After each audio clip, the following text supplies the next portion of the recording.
I'm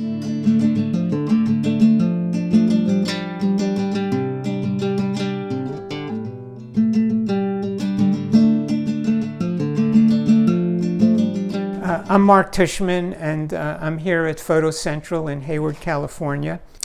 I've basically photographed and interviewed well over 100 immigrants from all walks of life, from the undocumented to those seeking asylum, DACA recipients, those with all different levels of visas, and finally to those with full citizenship. As a photographer, I really believe in the power of images and narratives and stories. One can argue endlessly about politics to no avail, and one can easily disregard or manipulate facts, but one can't ignore or disregard a person's life story. We really are a nation of immigrants, and unless you're a native born or you came here involuntarily as a slave, you could look at your own genealogy and either you or your grandparents or further back in your ancestry, they all came to America for the same reason.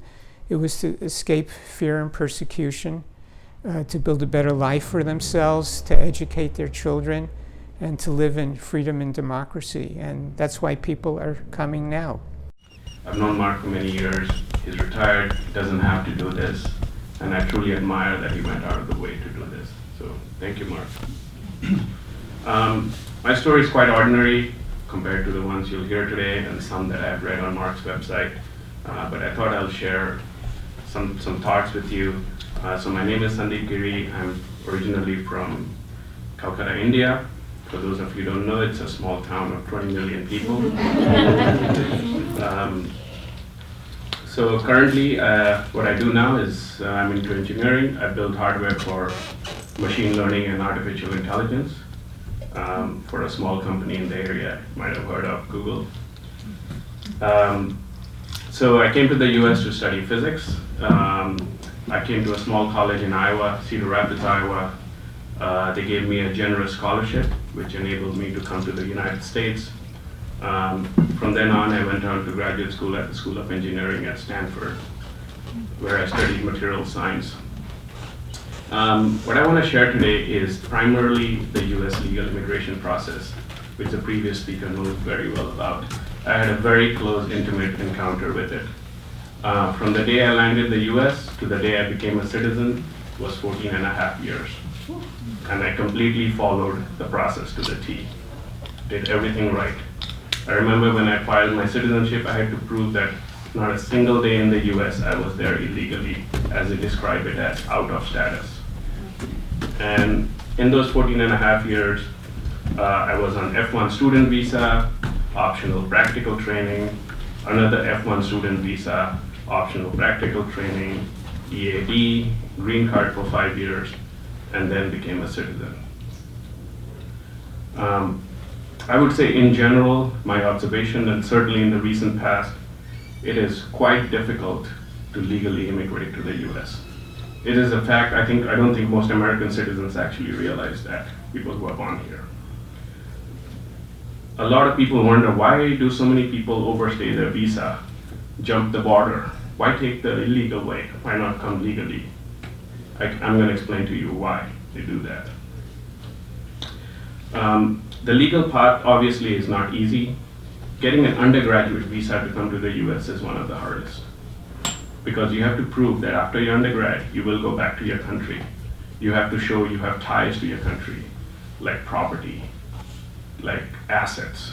And if you don't do that, the rejection rate is extraordinarily high.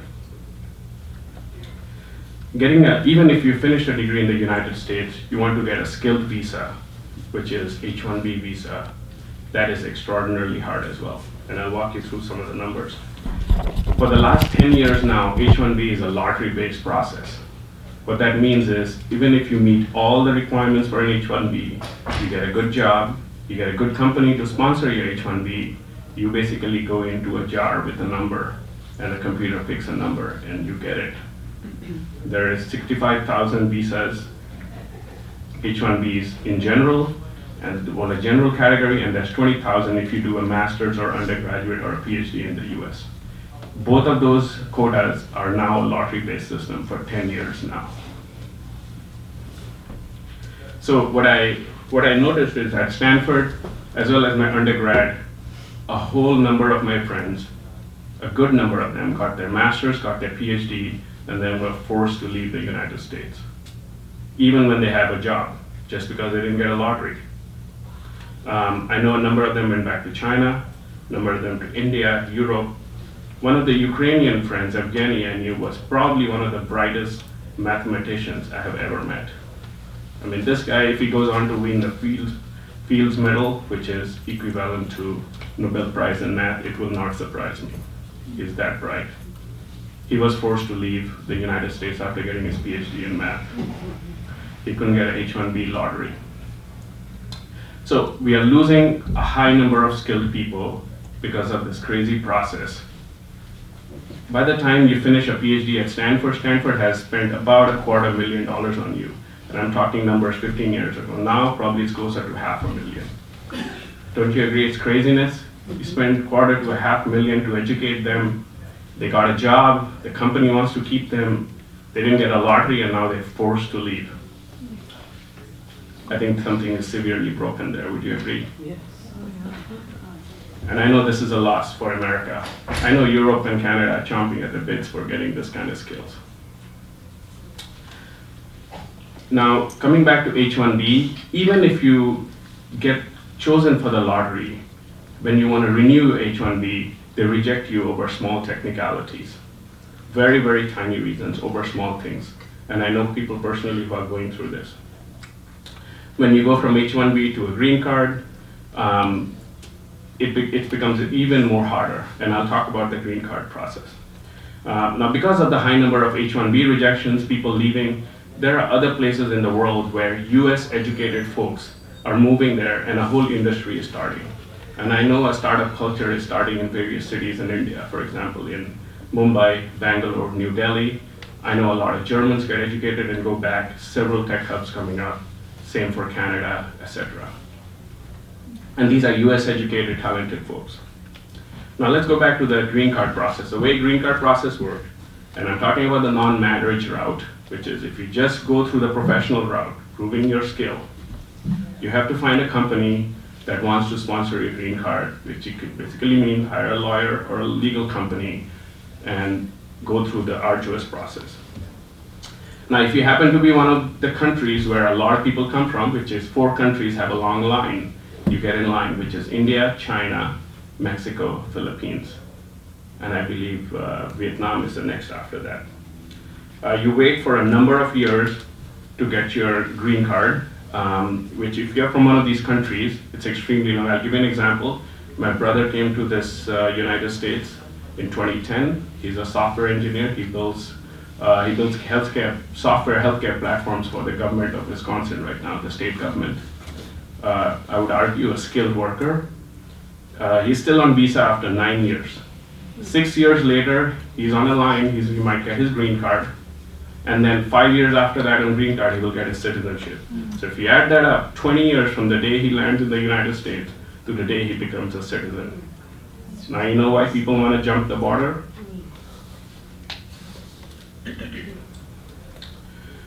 The other aspect I want to talk about US immigration, other than the legal path, is where the rhetoric has gotten recently. And this is probably one of the most important aspects I want to cover. In the current US administration is not shy about showing prejudice. It is very clear in the language. I'll give some examples, as I told Mark when he was interviewing me. The current president has called immigrants rapists. He's called them criminals. Last year, he called them animals, right here when he was visiting in Fresno. There are journalists who I know and have heard who have called that immigrants make the country dirty. And these journalists get to keep their positions. If folks in power continue to demean immigrants, I think the rest of the country follows suit. It will happen. And I'll tell you how the way it is happening. The FBI currently reports, and this is something I follow, there is a hate map of the United States. I recommend you go take a look that the FBI published about a month ago. Hate crime has increased in every single state in the United States, 50 out of 50. in the last couple years. Even the blue paradise of Hawaii has more hate crime, primarily towards minorities and immigrants. I think mistreating, one thing I'll also mention on that one, a lot of Americans don't know, filing for refugee status is legal. It's a legal process. So when someone shows up on the border, whatever they're doing, they're escaping, a lot of Americans have hate towards that. It is not an illegal path they're taking. Now, in general, I think it is extraordinarily big, large myopia that comes out of this. The US immigration is the engine of the US economy. There's a reason you can buy a box of strawberries for $2.50 at Safeway, because somebody is willing to work in extraordinarily tough conditions for extraordinarily low wages. And I have picked strawberries in Central California for a couple hours. Let me tell you, that is a tough job. I bet those guys have serious back issues in their 50s. The entire tech sector, highly dependent on immigrants. San Francisco, one of the most booming tech industries, and the Valley here, has 45% of its citizens born outside the United States. The highest in the world for a city of its size. Now I come from a country which is extraordinarily diverse, India, many languages spoken. I speak 6 myself. I would argue that diversity is our strength, not weakness. And I would argue diversity is San Francisco's strength, not its weakness. Now, one other thing I'll mention about America, which is incredible, is America has been extraordinarily good at assimilating immigrants. You probably followed the news, there is a lot of conversation around the Muslim community struggling to assimilate in Europe. But the US, on the other hand, has a record of one of the best assimilation of Muslims here. I've been to places where there are very high Islamic population in the United States. I've lived there. I have family there through in-laws. Dearborn, Michigan, Toledo. And these are the people that when you speak to them, you can tell they are truly integrated into society. They love America. They want to be here.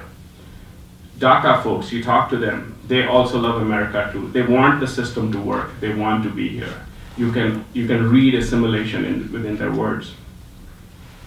And I really do not want the fabric of the United States society to turn into tribalism. Tribalism, as you have observed, is one of the most toxic forces in the world right now, leading to Brexit. You can follow elections in Brazil and Turkey, and even my country of India, I would argue. The last election cycle of the United States was very much based on tribalism. It was quite clear from the rhetoric during that cycle. The last election really was a victory for tribalism, and I think that's going backwards, not going forward. I will end with a short story. Recently I heard in the news that there were cases of bribery, where parents were bribing to get into USC and Stanford and UCLA. When I heard about that, my wife was here, I told her a story, and I'll share that with you. When Stanford granted me a fellowship to come do a PhD at their School of Engineering, I called my parents to tell them about it. The first thing they asked me is, what is a PhD? The next thing they asked me, what is Stanford? Then they wanted to know what is materials engineering. And the next they asked me, where the hell is California? They could not comprehend what career path I was taking. That's the background I come from. I come from a poorly educated blue-collar family in India. When I was growing up, I was one of the poorest kids in my classroom. There were no role models around me. And the reason I want to tell you this is, if America has enabled someone like me, giving me scholarships, fellowships, such a culture needs to be preserved and protected. Any country or culture where assimilation and there is opportunity for social mobility for someone like me, again, deserves to be protected. The American process has worked for me, and I'm genuinely grateful, and the reason I'm speaking is I want it to work for others as well. Thank you for your time.